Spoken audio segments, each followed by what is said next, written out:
All right, you guys. So recently, Tucker Carlson did an interview with Vladimir Putin, which is probably the biggest interview of this decade. If you guys haven't seen it, I'm going to be doing a reaction to it. More than likely, I'm going to be splitting the reaction into two videos. Make sure you guys watch both parts of the reaction video. For the first 30, altogether, the video was about 2 hours long. For the first 30 minutes, Vladimir Putin basically did a history of Russia and Ukraine relations and explained why he feels that Ukraine should technically be a part of Russia and how he feels that the current Ukraine presidency is kind of invalid based off the way it was done, which didn't follow policies of the constitutions of the Ukraine. Like I said, I'm going to skip that first 30 minutes of the video. I'm going to get into the other portions. I'm going to go as far as their interview 1.25. As far as the speed of the interview, there's a lot of stuff in here. Make sure you guys are paying attention. Make sure you're listening to this with an open mind. And also, as you're watching this, keep in mind that there are countries in the world, there are governments in the world. But outside of those governments and bigger than those governments are other organizations. And there are also meetings between people in those different countries, even if they can be opposing countries. You have groups such as the World Health Organization, the World Economic Forum. You have groups such as Nato. You have groups such as the BRICS organizations, where members of different countries work together. So do keep in mind that people in countries can have relationships, even if it's outside of the country's ties or the countries themselves having a relationship. With that being said, I want to go ahead and jump straight into this interview. Let's get it started. At a meeting here in the Kremlin with the outgoing President Bill Clinton, right here in the next room, I said to him, I asked him, Bill, do you think if Russia asked to join NATO, do you think it would happen? Suddenly he said, you know, it's interesting. I think so. But in the evening, when we met for dinner, he said, you know, I've talked to my team. No, it's not possible now. You can ask him. I think he will watch our interview. He'll confirm it. I wouldn't have said anything like that if it hadn't happened. Okay, were you sincere? It's possible now. Would you have joined NATO?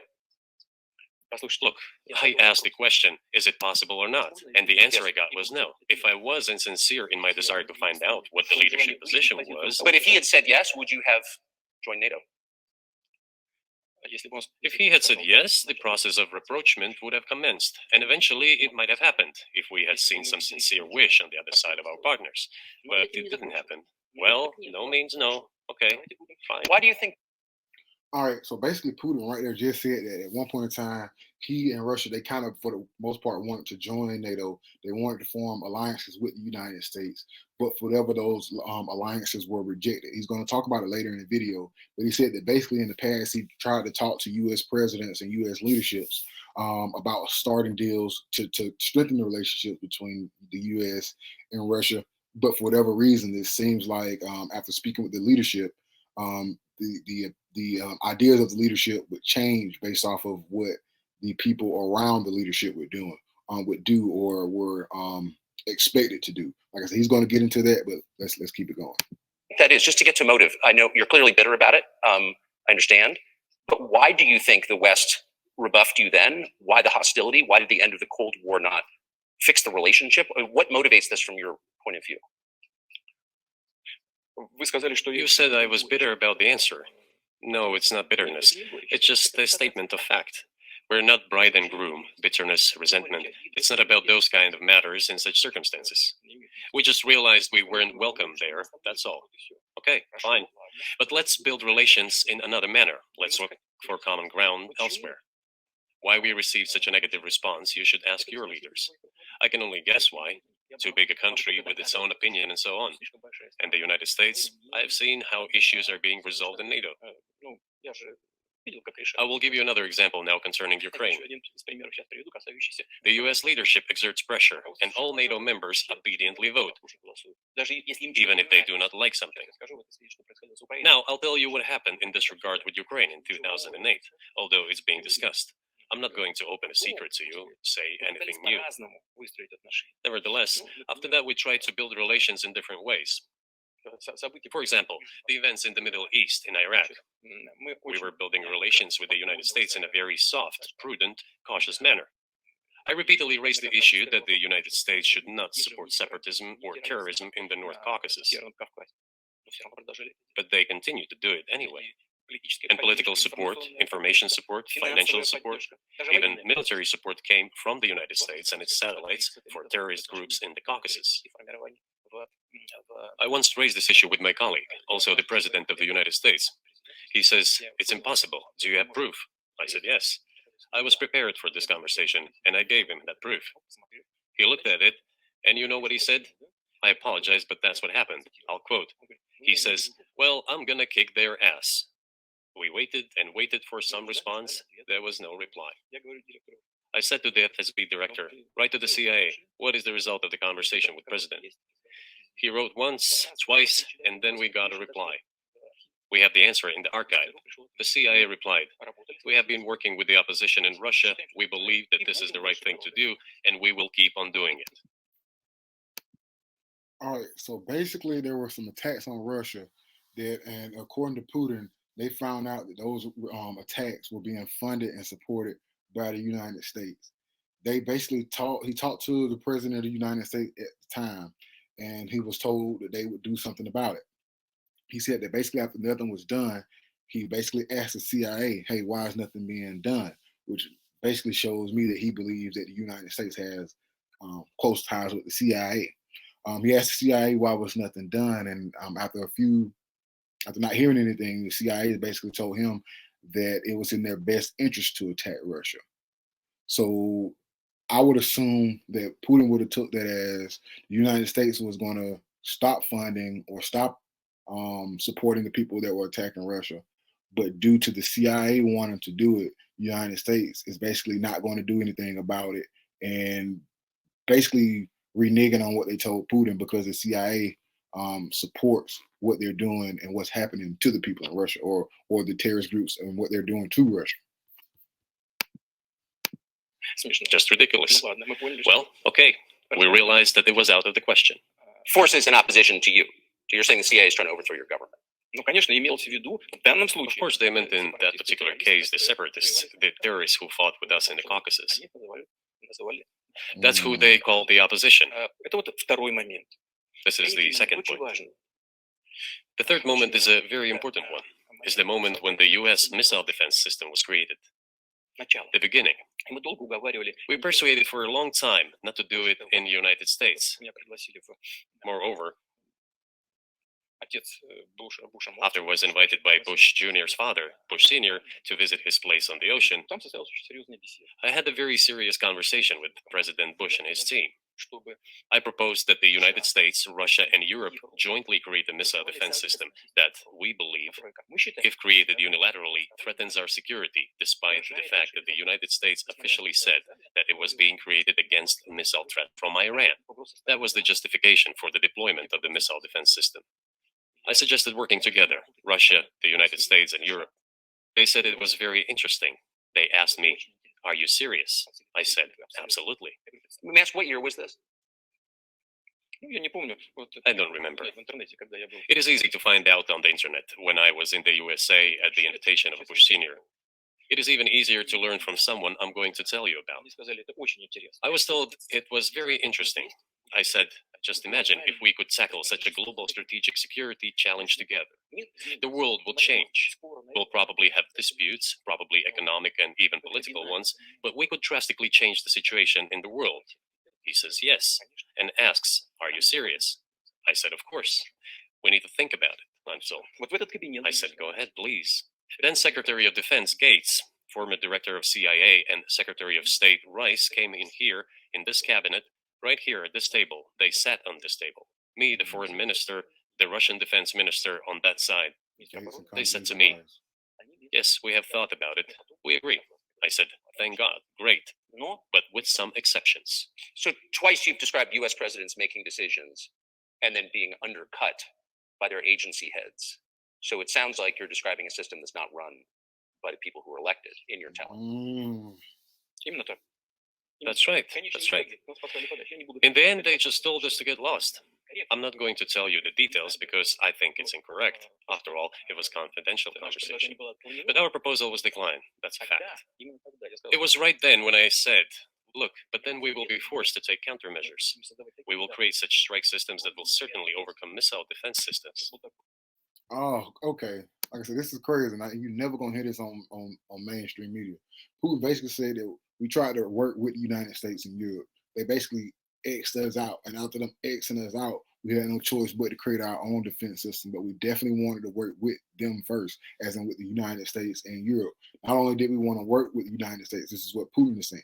Not only did we want to work with the United States and Europe, but when we tried to do it, we were completely just shut out. So he's basically saying that their hands were tied behind their back. Also, not only is he saying that, he's saying that he spoke with the leadership, with the United States specifically, and after agreeing to actually work the deal with him, the leadership left, came back later, and basically reneged from the deal or their agreement, or at least the agreements to set up the deal. And this was done multiple times. So this is really crazy to hear this directly from him in the interview. Shit this around. The answer was, we're not doing this against you, and you do what you want, assuming that it is not against us, not against the United States. I said, okay, very well. That's the way it went. And we created hypersonic systems with intercontinental range, and we continue to develop them. We are now ahead of everyone, the United States and the other countries, in terms of the development of hypersonic strike systems, and we are improving them every day. But it wasn't us. We proposed to go the other way, and we were pushed back. Now, about NATO's expansion to the east. Well, we were promised no NATO to the east, not an inch to the east, as we were told. And then what? They said, well, it's not enshrined on paper, so we'll expand. So there were 5 waves of expansion, the Baltic states, the whole of Eastern Europe, and so on. And now I come to the main thing. They have come to the Ukraine, ultimately. In 2008, at the summit in Bucharest, they declared that the doors for Ukraine and Georgia to join NATO were open. Now about how decisions are made there. Germany, France seem to be against it, as well as some other European countries. But then, as it turned out later, President Bush, and he's such a tough guy, a tough politician, as I was told later, he exerted pressure on us and we had to agree. It's ridiculous. It's like kindergarten. Where are the guarantees? What kindergarten is this? What kind of people are these? Who are they? You see, they were pressed, they agreed. And then they say, Ukraine won't be in the NATO, you know? I say, I don't know. I know you agreed in 2008. Why won't you agree in the future? Well, they pressed us then. I say, why won't they press you tomorrow? And you'll agree again. Well, it's nonsensical. Who's there to talk to? I just don't understand. We're ready to talk. But with whom? Where are the guarantees? None. So they started to develop the territory of Ukraine. Whatever is there, I have told you the background, how this territory developed, what kind of relations there were with Russia. Every second or third person there has always had some ties with Russia. And during the elections in already independent, sovereign Ukraine, which gained its the background that Putin was just referring to is the background that I mentioned that I skipped over in the first 30 minutes, being that it was so long. But he basically went all the way to like the 8th century and explained how Ukraine, in his opinion at least, not my opinion, his words, basically was a part of Russia that still should be a part of Russia. Independence as a result of the Declaration of Independence. And by the way, it says that Ukraine is a neutral state, and in 2008, suddenly the doors or gates to NATO were open to it. Oh, come on. This is not how we agreed. Now, all the presidents that have come to power in Ukraine, they relied on electorate with a good attitude to Russia in one way or the other. This is the southeast of Ukraine. This is a large number of people. And it was very difficult to dissuade this electorate, which had a positive attitude towards Russia. Viktor Yanukovych came to power, and how? The first time he won after President Kuchma, they organized a 3rd round, which is not provided for in the constitution of Ukraine. This is a coup d'etat. Just imagine, someone in the United States wouldn't like the outcome. In 2014? Before that. No, this was before that. After President Kuchma, Viktor Yanukovych won the elections. However, his opponents did not recognize that victory. The US supported the opposition, and the 3rd round was scheduled. What is this? This is a coup. The US supported it, and the winner of the 3rd round came to power. Imagine if... All right, so what he just said is crazy. Putin basically said that in Ukraine they had an election. and based off of their elections, they can have a runoff. They and that would be it. That would basically be it. Same thing that happens in the United States. And he said they had their normal election. They ended up having a runoff, and they decided their winner. They said that the opposition, which was supported by the United States, didn't like the winner. So they basically made them have another election, which did not go in accordance with the Ukrainian constitution. And Putin is basically saying by them having that third illegal election, quote unquote, and I'm using quotes because I'm paraphrasing what he's saying, by them having that third illegal election that went against, that election was not constitutional, and there was actually a coup, being that the government was technically being overthrown. Its election results were being overthrown by their opposition, being that they didn't like it. And also he's saying that was supported and help orchestration for that was done on the United States behalf. If in the US something was not to someone's liking, and the third round of election, which the US Constitution does not provide for, was organized, nonetheless, it was done in Ukraine. Okay, Viktor Yushchenko, who was considered a pro-Western politician, came to power. Fine, we have built relations with him as well. He came to Moscow with visits. We visited Kiev. I visited too. We met in an informal setting. If he's pro-Western, so be it. It's fine. Let people do their job. The situation should have developed inside independent Ukraine itself. As a result of Kuchma's leadership, things got worse and Viktor Yanukovych came to power after all. Maybe he wasn't the best president and politician, I don't know. I don't want to give assessments. However, the issue of the association with the EU came up. We have always been lenient to this, suit yourself. But when we read through the treaty of association, it turned out to be a problem for us, since we had a free trade zone and open customs borders with Ukraine, which under this association had to open its borders for Europe, which would have led to flooding of our market. We said, no, this is not going to work. We shall close our borders with Ukraine then. The customs borders, that is. Yanukovych started to calculate how much Ukraine was going to gain, how much to lose, and said to his European partners, I need more time to think before signing. The moment he said that, the opposition began to take destructive steps which were supported by the West. It all came down to Maidan and a coup in Ukraine. So he did more trade with Russia than with the EU. Ukraine did. Of course. It's not even the matter of trade volume, although for the most part it is. It is the matter of cooperation ties, which the entire Ukrainian economy was based on. The cooperation ties between the enterprises were very close since the times of the Soviet Union. One enterprise there used to produce components to be assembled both in Russia and Ukraine and vice versa. They used to be very close ties. A coup d'etat was committed, although I shall not delve into details now, as I find doing it inappropriate, the US told us. Calm Yanukovych down, and we will calm the opposition. Let the situation unfold in the scenario of a political settlement. We said, all right, agreed, let's do it this way. As the Americans requested, Yanukovych did use neither the armed forces nor the police, yet the armed opposition committed a coup in Kiev.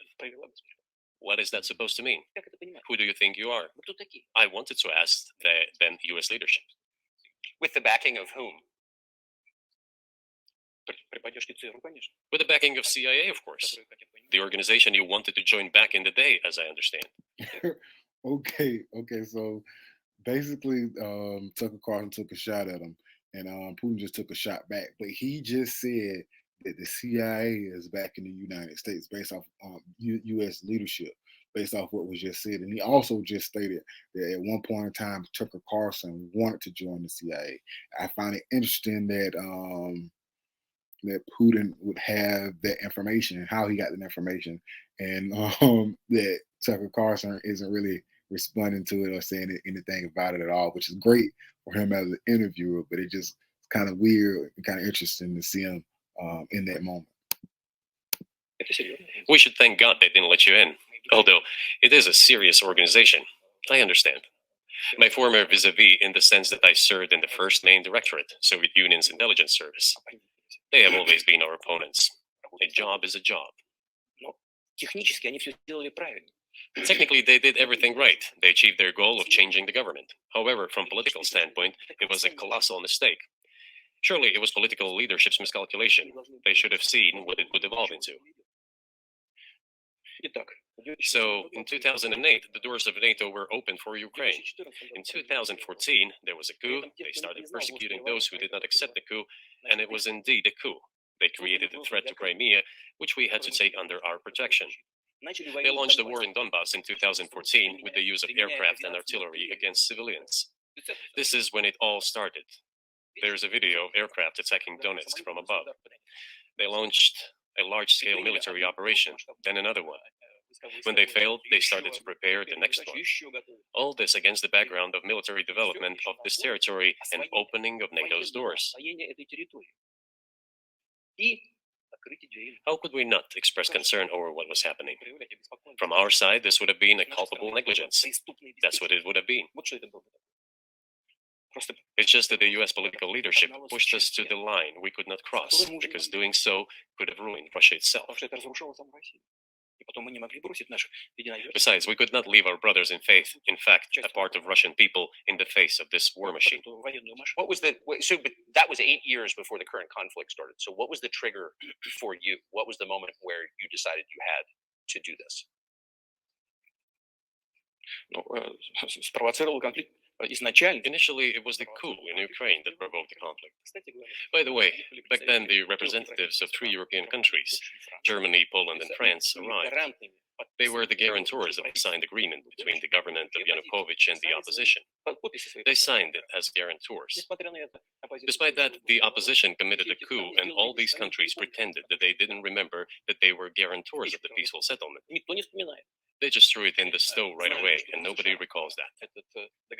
I don't know if the US know anything about the agreement between the opposition and the authorities, and its 3 guarantors who, instead of bringing this whole situation back in the political field, supported the coup. Although it was meaningless, believe me, because President Yanukovych agreed to all conditions. He was ready to hold an early election, which he had no chance of winning, frankly speaking. Everyone knew that. Then why the coup? Why the victims? Why threatening Crimea? Why launching an operation in Donbass? This I do not understand. That is exactly what the miscalculation is. CIA did its job to complete the coup. I think one of the deputy secretaries of state said that it cost a large sum of money, almost 5 billion. But the political mistake was colossal. Why would they have to do that? All this could have been done legally, without victims, without military action, without losing Crimea. We would have never considered to even lift a finger if it hadn't been for the bloody developments on Maidan. Because we agreed with the fact that after the collapse of the Soviet Union, our borders should be along the borders of former Union's republics. We agreed to that, but we never agreed to NATO's expansion, and moreover, we never agreed that Ukraine would be in NATO. All right, so right here, basically Putin is saying that he doesn't like the fact that, well, like I said in the beginning of the interview, he basically mentioned that in reference time, for starters, Ukraine, in his eyes, should be a part of Russia. But he feels like, first off, after World War II, the United States, NATO, and the Soviet Union made agreements that they wouldn't basically continue any further or try to take any more land space from each other. He's basically saying that he has not pushed the Russian territories any further. But he's saying that NATO and the United States has pushed over 5 times to the point where they have bases in Poland, basically everywhere near Russia. And he's saying that the last straw would then be them having a country that's next door, of course, because they can set up a military base, be a huge threat to Russia. And he's saying that basically the United States and NATO is trying to do this by setting up a coup in the Ukraine. And then, of course, if they have support and ties to Ukraine, they would end up setting up a base there. And he also says that proof of this is where the NATO, Europe, and the United States in 2008 offered a branch to allow Ukraine to join. And he said that they basically stopped it then, but he also mentioned earlier, if we stopped it then, what's to stop you guys from trying to do it again now? And he said in the past, when we talked to Ukraine about it, he said that basically, hey, they were doing it because NATO was pressuring them. And he said basically, what's stopping them from pressuring you guys in the future? Being that it happened in the past, and now that a coup is happening, it looks like you guys are trying to do it again in the future. And being that the coup is happening, and now you have military people here actually, and there's bloodshed on some of our Putin's territories. I'm speaking from the point of view of Putin. There's bloodshed on some of our territories as a result of what you're doing. I basically now have to jump in to stop you from taking over our next door neighbor, which is basically still a Russian territory in Putin's eyes.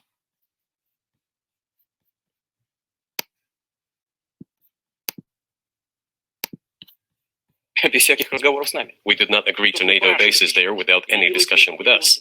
For decades, we kept asking, don't do this, don't do that. С последних событий. Ну, во-первых, And what triggered the latest events? Firstly, the current Ukrainian leadership declared that it would not implement the Minsk agreements, which had been signed, as you know, after the events of 2014 in Minsk, where the plan of peaceful settlement in Donbass was set forth. But no, the current Ukrainian leadership, foreign minister, all other officials, and then president himself said that they don't like anything about the Minsk agreements. In other words, they were not going to implement it. Прямо сказали, что подписывали. A year or a year and a half ago, former leaders of Germany and France said openly to the whole world that they indeed signed the Minsk agreements, but they never intended to implement them. They simply led us by the nose. Was there anyone for you to talk to? Did you call a U.S. President, Secretary of State, and say, if you keep militarizing Ukraine with NATO forces, this is going to be we're going to act? Мы постоянно об этом говорим. We talked about this all the time. We addressed the United States and European countries' leadership to stop these developments immediately, to implement the Minsk agreements. Frankly speaking, I didn't know how we were going to do this, but I was ready to implement them. These agreements were complicated for Ukraine. They included lots of elements of those Donbass territories' independence. That's true. However, I was absolutely confident, and I'm saying this to you now. I honestly believe that if we managed to convince the residents of Donbass, and we had to work hard to convince them to return to the Ukrainian statehood, then gradually the wounds would start to heal. When this part of territory reintegrated itself into common social environment, when the pensions and social benefits were paid again, all the pieces would gradually fall into place. No, nobody wanted that. Everybody wanted to resolve the issue by military force only. But we could not let that happen. And the situation got to the point when the Ukrainian side announced, no, we will not do anything. They also started preparing for military action. It was they who started the war in 2014. Our goal is to stop this war. And we did not start this war in 2022. This is an attempt to stop it. Do you think you've stopped it now? I mean, have you achieved your aims? No, we haven't achieved our aims yet, because one of them is de-nazification. This means the prohibition of all kinds of neo-Nazi movements. This is one of the problems that we discussed during the negotiation process, which ended in Istanbul early this year. And it was not our initiative, because we were told by the Europeans, in particular, that it was necessary to create conditions for the final signing of the documents. My counterparts in France and Germany said, how can you imagine them signing a treaty with a gun to their heads? The troops should be pulled back from Kiev. I said, all right. We withdrew the troops from Kiev. As soon as we pulled back our troops from Kiev, our Ukrainian negotiators immediately threw all our agreements reached in Istanbul into the bin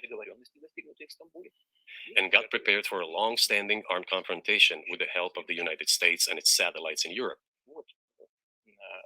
That is how the situation has developed, and that is how it looks now. But what is, pardon my ignorance, what is de-nazification? What would that mean? Вот я как раз хочу сейчас об этом сказать. Это очень важный вопрос. Денацификация. That is what I want to talk about right now. It is a very important issue. De-nazification. After gaining independence, Ukraine began to search as some. All right, so before he gets into this spiel about denazification, I do want to mention this right quick. We all know, and if you don't, definitely look up the history what happened with Hitler, and Hitler basically killing Jewish people, killing Polish people, and killing, I guess you could say, also Russian people. I won't get into it too far. Definitely look into the details, because that's not what I want to specifically focus on for this video. But definitely look into the history of, I guess you could say, Nazism would be the word. Also, I would say this also. In the United States, there are certain groups that still show Nazi symbols. And I find it strange that those groups do things that are similar to the groups that Putin are about to mention. I don't know if there's any ties between the groups, but I find it strange that they both have the same symbols and are doing the same thing in different countries. But check this out. I don't know if there's any ties, but just listen to Putin. Western analysts say it's identity. And it came up with nothing better than to build this identity upon some false heroes who collaborated with Hitler. I have already said that in the early 19th century, when the theorists of independence and sovereignty of Ukraine appeared, they assumed that an independent Ukraine should have very good relations with Russia. But due to the historical development, those territories were part of the Polish-Lithuanian Commonwealth, Poland, where Ukrainians were persecuted and treated quite brutally, as well as were subject to cruel behavior. There were also attempts to destroy their identity. All this remained in the memory of the people. When World War II broke out, part of this extremely nationalist elite collaborated with Hitler, believing that he would bring them freedom. The German troops, even the SS troops, made Hitler's collaborators do the dirtiest work of exterminating the Polish and Jewish population. Hence this brutal massacre of the Polish and Jewish population, as well as the Russian population too. This was led by the persons who are well known, Bandera, Shukevich.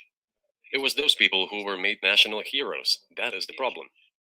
And we are constantly told that nationalism and neo-Nazism. All right, so he's basically saying that these same people who killed all these people, who brought all these harm to these people, are now, I guess you can say, the military leaders that did it are now being celebrated by a portion of their community. Over in Russia, over in Europe, Putin is basically saying that there's a certain section of the community that used to oppose the current leadership and support Hitler. He's saying that now that Hitler's gone, now that side lost, now that that side basically started multiple civil wars in their country, now that side has lost, years later, they still have Nazi heroes. They're still supporting leaders of the opposition that lost to the current government, the current structure. And he's saying that they're also showing signs of neo-Nazism. That's going on right now, according to what he's saying, in Europe. It's going on in Russia. That's what he's saying. It's going on in Poland. It's going on in the UK. He's saying that the United States, who, in my opinion, has some similar stuff going on, is backing it up. And I find that to be very, very strange. Exist in other countries as well. Yes, they are seedlings, but we uproot them. And other countries fight against them.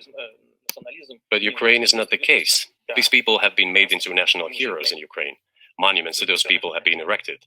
They are displayed on flags. Their names are shouted by crowds that walk with torches, as it was in Nazi Germany.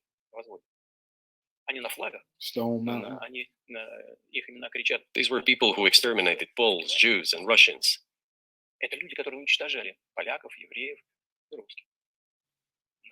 It is necessary to stop this practice and prevent the dissemination of this concept. I say that Ukrainians are part of the one Russian people. They say, no, we are a separate people. Okay, fine. If they consider themselves a separate people, they have the right to do so, but not on the basis of Nazism, the Nazi ideology. Putin is saying that the Ukrainian people have now, for whatever reason, based off of some ideology, are seeing themselves as different people, separate people, not one people, a separation of people. And based off of that separation of people, certain factions are taking advantage of them and starting to do certain things to undermine the current government. Like I said, it's a lot of, this is the interview of the decade, part 1. Would you be satisfied with the territory that you have now? Нет, закончим. Вы задали вопрос по неонацизму и денацификации. I will finish answering the question. You just asked a question about neo-Nazism and de-nazification. Look, the president of Ukraine visited Canada. The story is well known, but being silenced in the Western countries. The Canadian Parliament introduced a man who, as the Speaker of the Parliament said, fought against the Russians during the World War II. Well, who fought against the Russians during the World War II? Hitler and his accomplices. It turned out that this man served in the SS troops. He personally killed Russians, Poles, and Jews. The SS troops consisted of Ukrainian nationalists who did this dirty work. The president of Ukraine stood up with the entire Parliament of Canada and applauded this man. How can this be imagined? The president of Ukraine himself, by the way, is a Jew by nationality. Really, my question is, what do you do about it? I mean, Hitler's been dead for 80 years. Nazi Germany no longer exists. And so, true. And so I think what you're saying is you want to extinguish or at least control Ukrainian nationalism. But how? How do you do that? Послушайте меня. Ваш вопрос очень...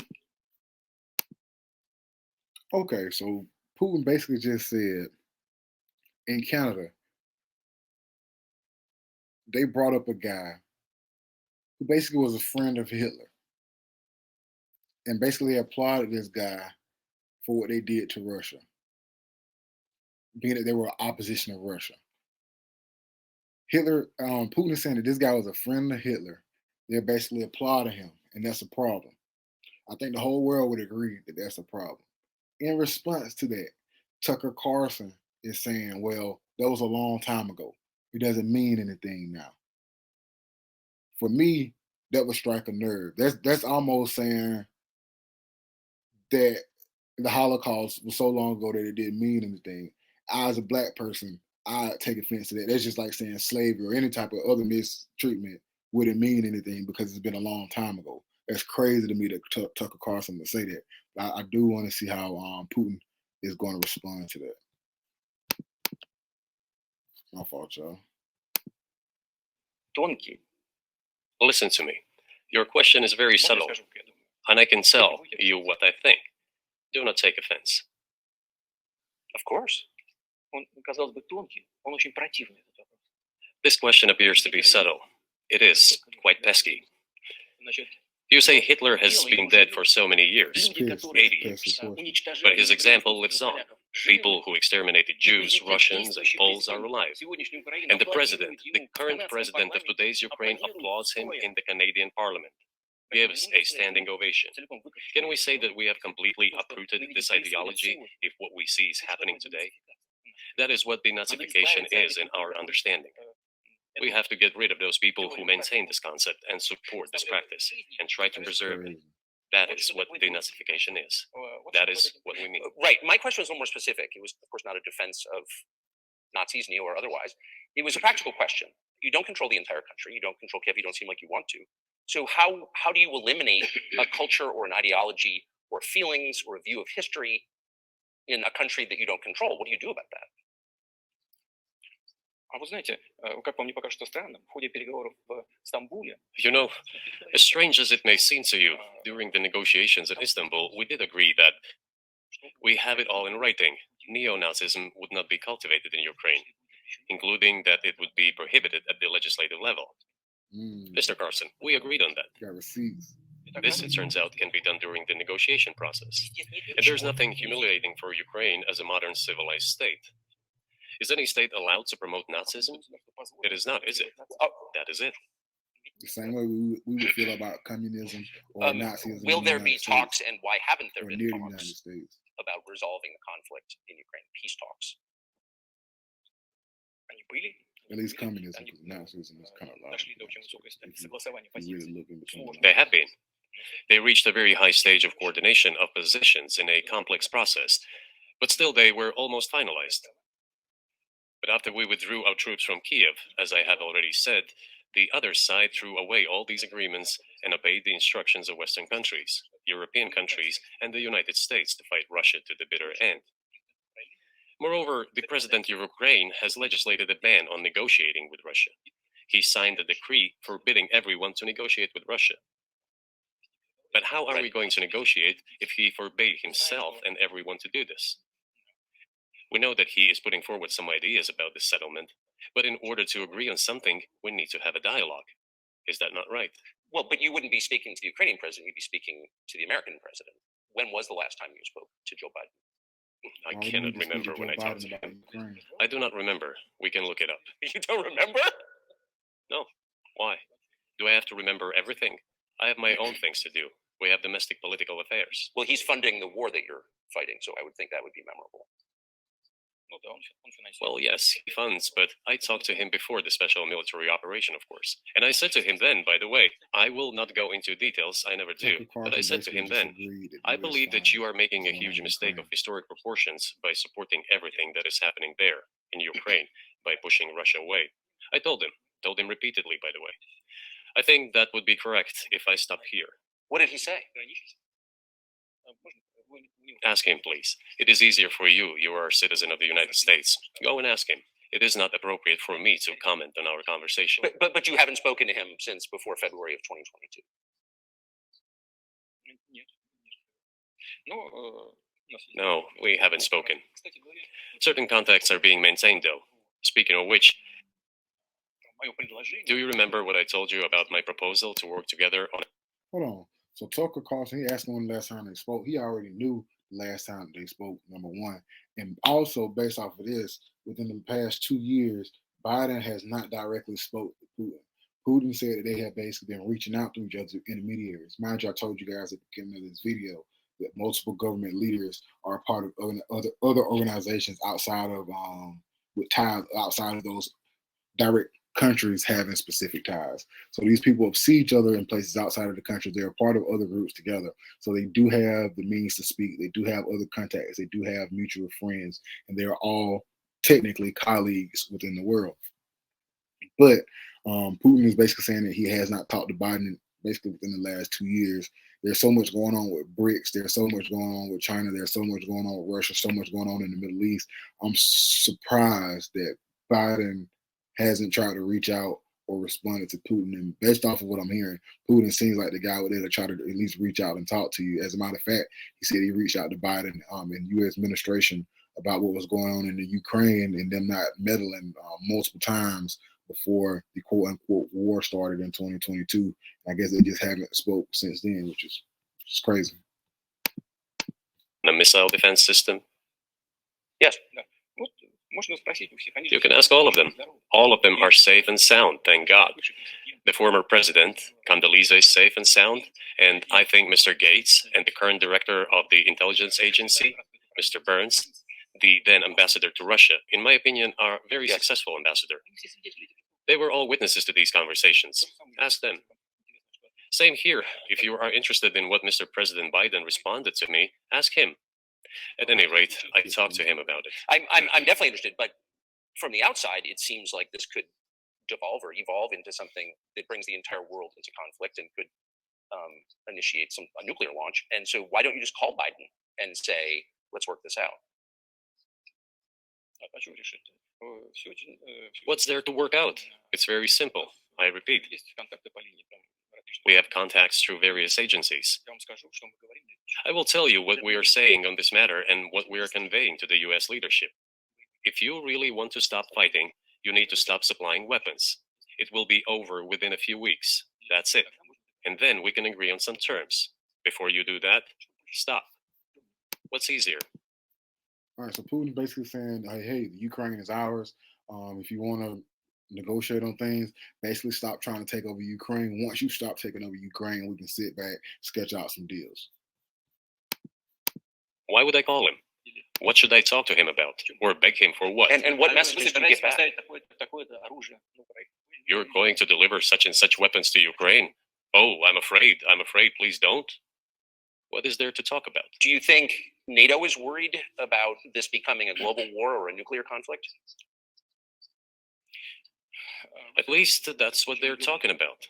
And they're trying to intimidate their own population with an imaginary Russian threat. This is an obvious fact. And thinking people, not Philistines, but thinking people, analysts, those who are engaged in real politics, just smart people, understand perfectly well that this is a fake. They're trying to fuel the Russian threat. The threat I think you're referring to is a Russian invasion of Poland, Latvia, expansionist behavior. Can you imagine a scenario where you sent Russian troops to Poland? Только в одном случае, если санкции. Only in one case, if Poland attacks Russia. Why? Because we have no interest in Poland, Latvia, or anywhere else. Why would we do that? We simply don't have any interest. It's just threat mongering. Well, the argument, I know you know this, is that, well, he invaded Ukraine. He has territorial aims across the continent. And you're saying unequivocally you don't.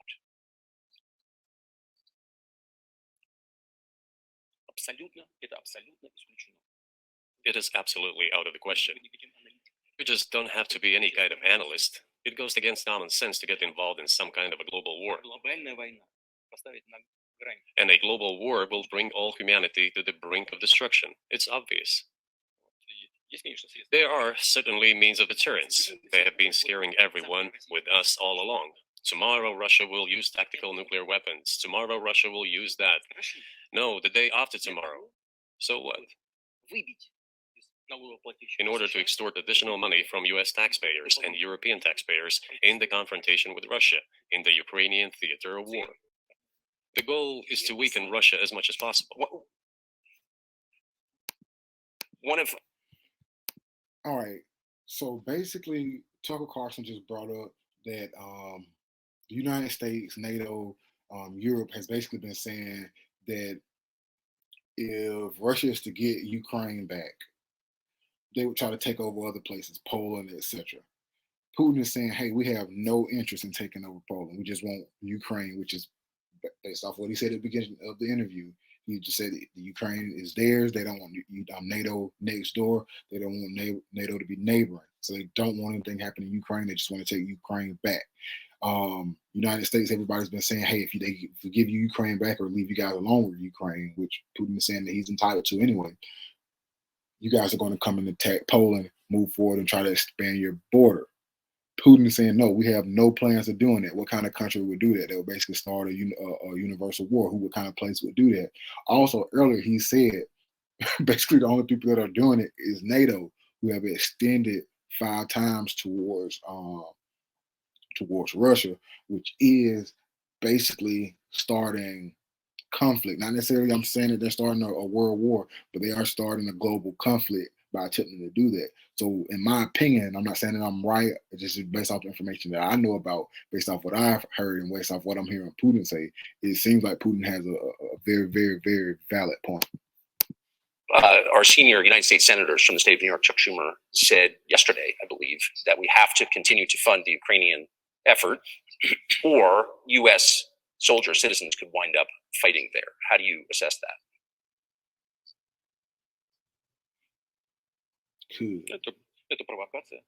This is a provocation, and a cheap provocation at that. I do not understand why American soldiers should fight in Ukraine. There are mercenaries from the United States there. The bigger number of mercenaries comes from Poland, with mercenaries from the United States in second place, and mercenaries from Georgia in third place. Well, if somebody has the desire to send regular troops, that would certainly bring humanity to the brink of very serious global conflict. This is obvious. Do the United States need this? What for? Thousands of miles away from your national territory. Don't you have anything better to do? You have issues on the border, issues with migration, issues with the national debt, more than $33 trillion. You have nothing better to do, so you should fight in Ukraine? That's crazy. Putin basically said, why are you over here in Russia and Ukraine messing with us when we're thousands of miles away? You guys have an issue going on with the debt, issues going on with the border, so much going on domestically. Why are you attempting to meddle in foreign affairs? And I see what he's doing. He's basically saying, why are you guys really here? What do you have to gain in doing this? And he's basically showing, I guess, the world that the United States, NATO, and UAE potentially has alternative motives that they're not speaking on when it comes to them backing or trying to create opposition in Ukraine to get Ukraine to basically disassemble or disassociate themselves from Russia. Make sure you guys subscribe to the channel. I hope you guys are enjoying this. Like I said, in my opinion, this is probably the interview of the decade. This is part 1. I'm going to be back later on with you guys with part 2. Make sure you subscribe to the channel. Make sure you like. If you have any questions, any comments, leave them down below. I will try to get to those if they're up by the time I do part 2, but I will be jumping on part 2 in about maybe 30 minutes. So I'm going to be coming back to back with these videos. Make sure you guys are hitting the notification bell to watch out. If YouTube, for whatever reason, unsubscribe you from the channel, make sure you hit that subscribe bell again. I'll be right back, y'all. Bang.